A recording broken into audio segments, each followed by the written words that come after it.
Hey guys, Josiah here with Aesthetyx Fitness. In today's video, I'm going to talk to you about dips, why they're a great exercise, and how to do them if you don't have a dip station. Alright, so I've long considered dips to be kind of the red-headed stepchild of chest and tricep exercises. Everybody loves bench press, everybody loves cable flies, everybody loves push-ups, but not a lot of people talk about body weight and weighted dips. They're an awesome exercise. They're a closed kinetic chain exercise, which means that you're lifting your own body weight using a stable base of support rather than lifting an unstable weight while your body is stationary. This is a more athletic movement. It's also a lot safer for your joints and allows you a lot more control over the movement. It's also a great compound movement that really works your chest, front deltoids, and triceps, as well as really engaging your core in order to keep your body stable as you are moving it up and down throughout the course of the motion.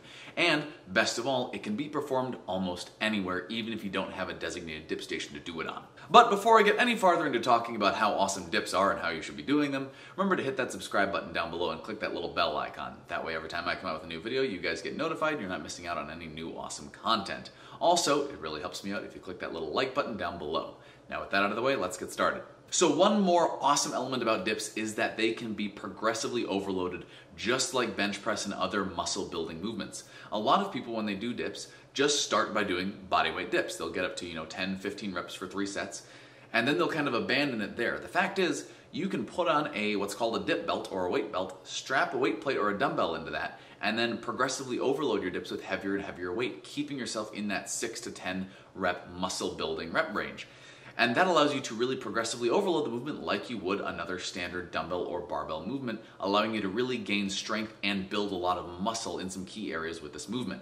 Like I said earlier, it does hit your chest, front delts, and triceps, but one of the great benefits about dips specifically is that it actually targets all 3 heads of your triceps. A lot of exercises place a heavy emphasis on one or the other head of your triceps.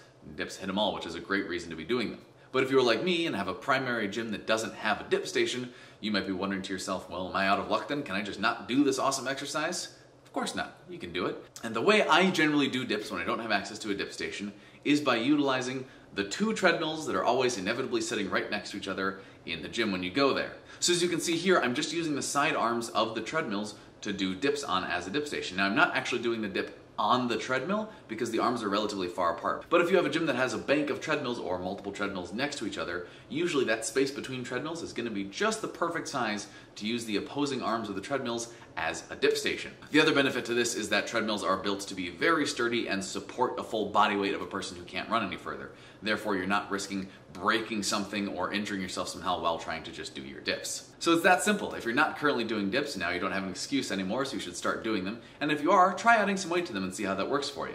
That's it for today's video, guys. Thank you so much for watching. Remember to hit that like button down below if you enjoyed the video and found it informative. Hit that subscribe button, like I said earlier, so that you don't miss any new content when it comes out. And leave a comment down below letting me know anything I can do for you guys to help you train smarter and look better.